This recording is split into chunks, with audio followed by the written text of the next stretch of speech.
Hi YouTube, Roy Marko with Marko Custom Models coming to you today with the 1971 F-150 build from Moebius Models. If you guys remember, I been working on this crew cab here and I haven't done much since the last video, but using the 71 long box, I had a cab left over and a short box frame from one of the other trucks, and I wanted to build this before Moebius actually released their 4x4 and also the 65 with a step side box. So this was sort of all in the works before all that came around, and of course I had the kit and I wasn't going to go buy two different kits to build this. So I wanted to show you how I achieved this short box 4x4 with a step side with the Moebius cab. And this box here is from Monogram, and what it came in was a 1953 F-100 from Monogram. This is the older release, but they do release this truck today. I think it's purple on the box. So it's molded in red in this box, but in the new one I think it's molded in white. So if you were to grab a kit off the shelf now, you could do it. At least the plastic wouldn't be so hard to cover up depending what color you're going to paint the truck. I didn't primer it yet. I wanted to show you where I'm at with it before I go into primer, just so you can see all the changes that were made and where it's at. So also I want to point out that the four-wheel drive system came out of AMT's Firestone I think it's a 77 or 1978 Ford 4x4, and that truck offered a 4x4 suspension that was the same. It would fit into this model quite nicely, and also that truck's not wasted because it comes with two-wheel drive suspension as well, so you can get both. So let me get into this truck then. And okay, so here's the 4x4 truck that I put together here, and I'll just pull it apart and show you what I did. So starting with the box, basically the way this kit works is the running boards are molded in with the front fenders, and or not even with the front fenders, sorry, with the floor pan like this, and it's like that, and then the box sides and everything you glue on the front and the back wall and the fenders. So what I did was I had cut that off, and then I had cut off these steps. I had made them the right length and the little rounded front corner, and also added a piece of styrene in here just to finish off the front edge. And I had cut it off the box. It would coming down off the floor, probably about that distance. And then I had shortened up the front of this panel here to be the same height as the rear panel, which gave me a little bit of a lip to glue to afterwards. And then I was able to sand these down and work them to get so that when it's on the truck, the bottom of this step is in line with the bottom of the cab. And then looking at pictures of real trucks on the internet, the proportioning and the lines even here turned out to be quite nice. Also, the box fenders here, they stick down just a little bit below, and so originally they would have been down a little bit more, but I sanded the bottom of the fenders off to look like the truck in a picture, and there's just a little bit sticking down below the step, so that seems to be about the right proportion there to look correct for this. So that turned out quite well. The tailgate's on there. It was the same stamping tailgate from 1953 to 1978, I think it was, what I looked up. So the box is basically the same. The fact that this is angled here is correct.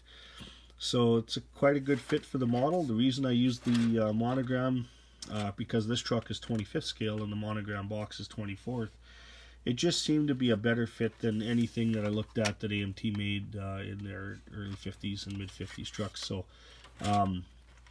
it just seemed to be a wider fender, The Moebius kit seems to be a little more robust, so it seemed to be a really nice fit for this build. So it worked out quite well and turned out better than I originally anticipated. The hood on this truck, as you know, these, if you've ever built one of these Moebiuses, they're very finicky. They don't want to stay on and stuff, so I added this piece of styrene to come down and catch the cab. So if you ever pick up this model off the shelf, the hood doesn't go flying off.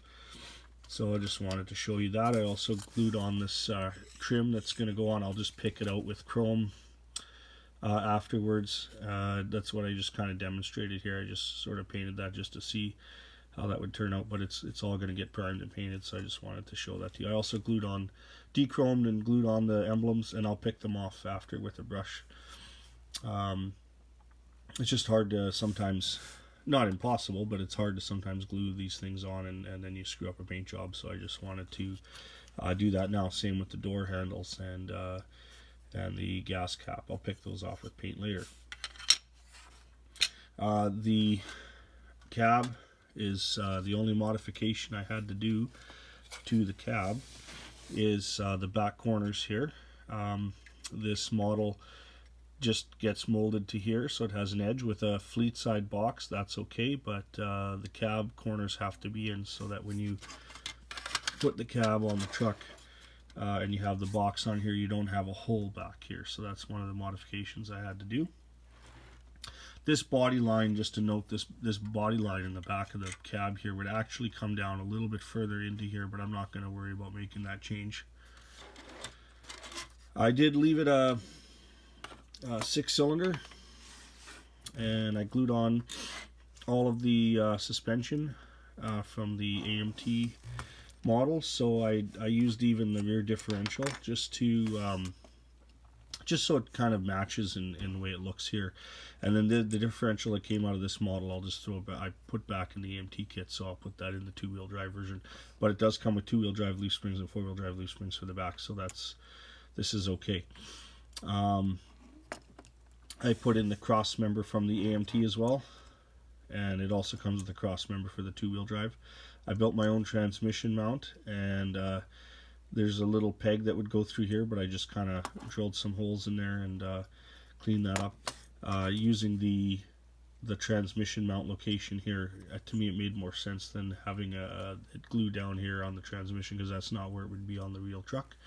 And then the motor mounts here, I made mounts out of styrene so that when the engine sits in, it actually catches those motor mounts and will glue in and just fit nicely in there as well. I also added the front axle stubs for the 4-wheel drive. I made those out of styrene, and these little caps came from my parts bin. I had 2 little caps I glued on the end that just finishes it off there. One of the things I want to talk about with the engine is this is an engine that I had put together a while ago. When I first got one of these Moebius kits, I picked it up.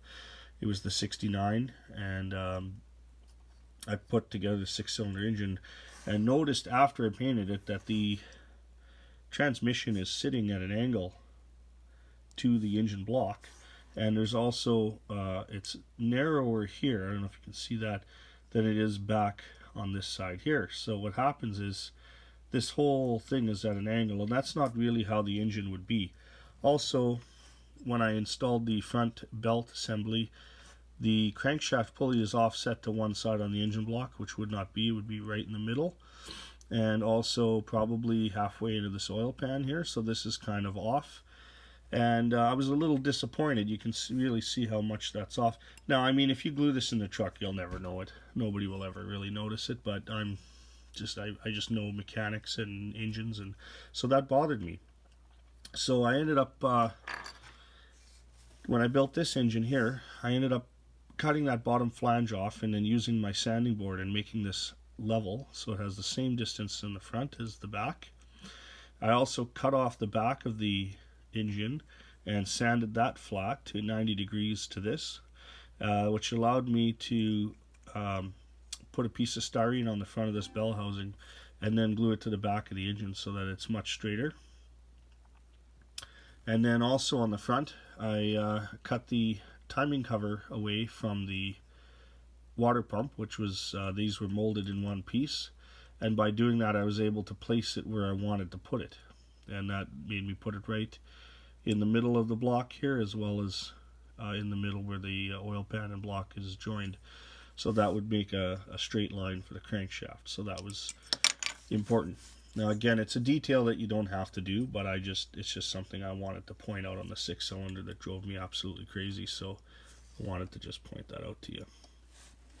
Yeah, so that fits in there good.